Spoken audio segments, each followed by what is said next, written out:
Assalamu alaikum guys, how are you? I hope that you would be fine.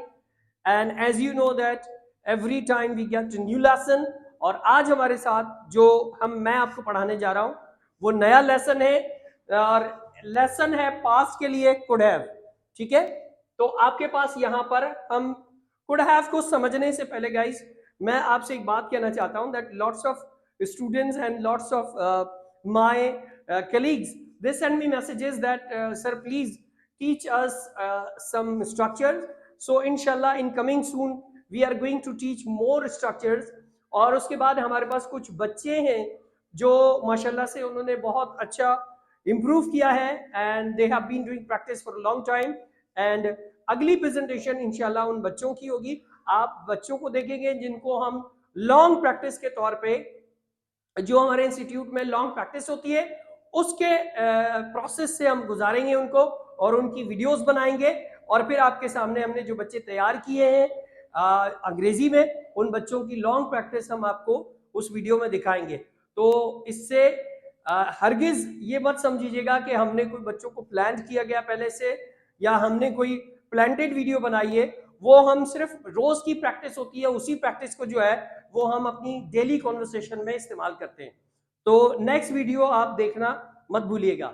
आज जो हम पढ़ने जा रहे हैं वो कुड हैव है गाइस। कुड हैव आपके पास यहाँ कुड हैव है subject plus could have plus verb third form plus object.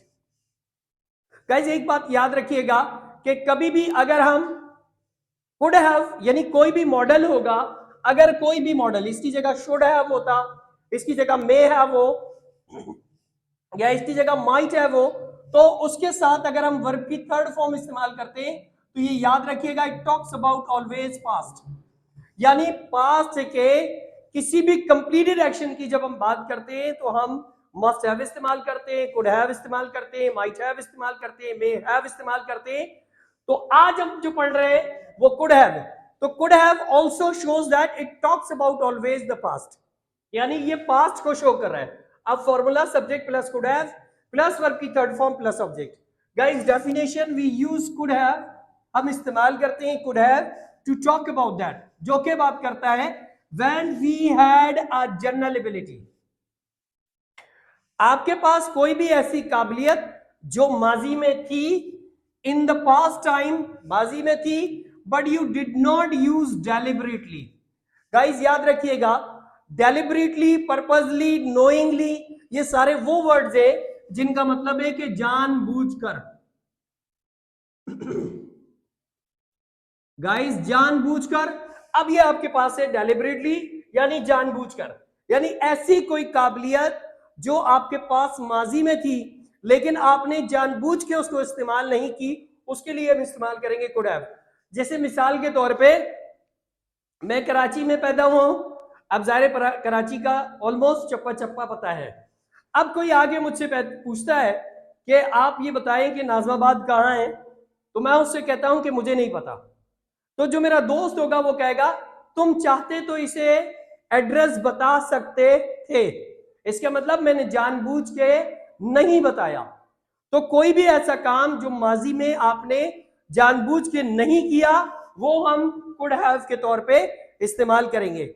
एक और एग्जांपल देता हूं, आपके पास आप दोस्त के साथ मार्केट गए और मार्केट में आपको कोई चीज पसंद आ गई, आपके पास सिर्फ 100 रुपीज है, सही है, और वो चीज जो आपको पसंद आई है वो 150 की है। अब आपने अपने दोस्त से कहा क्या तुम्हारे पास 50 रुपए हैं? उसने कहा नहीं है मेरे पास।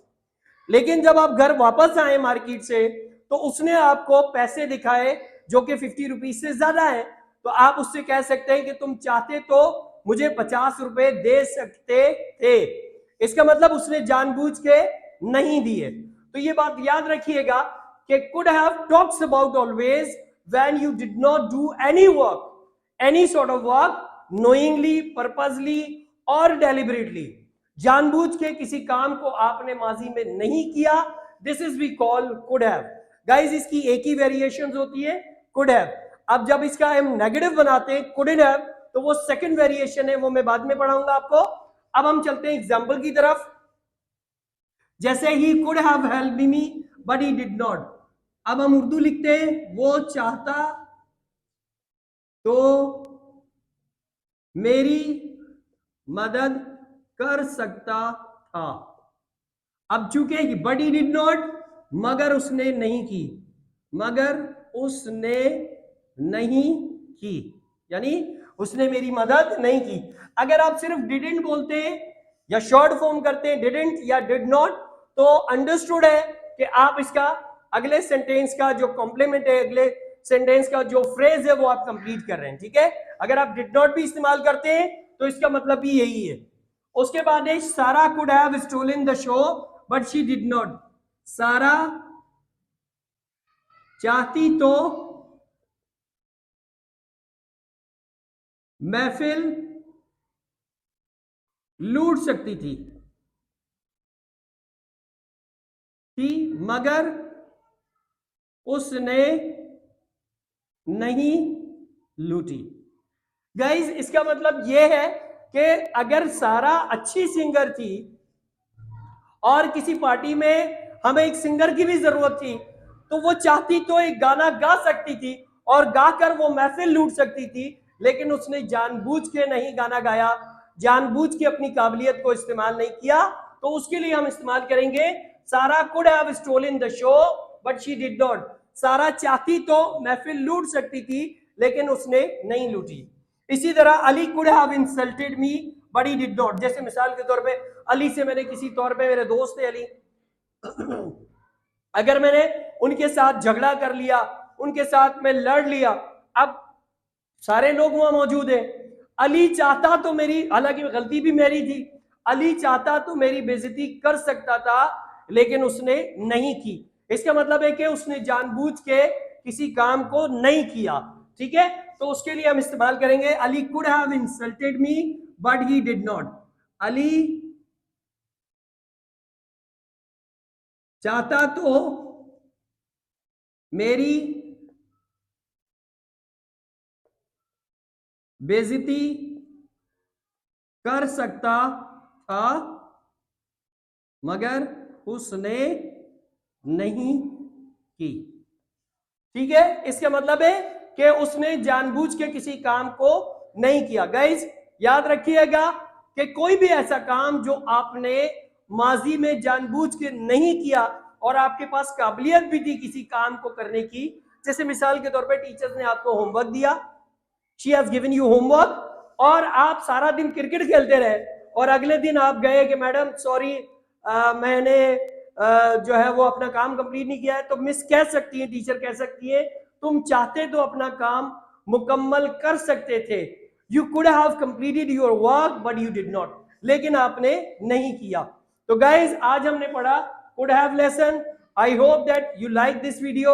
अगर आपको ये वीडियो इंफॉर्मेटिव लगती है, अगर आप इससे कुछ सीख रहे हैं, तो मेरी वीडियो को शेयर कीजिए और मेरे चैनल को सब्सक्राइब कीजिए और जो बेल का आइकन नजर आ रहा है उसे दबाना मत भूलिएगा। Thank you very much.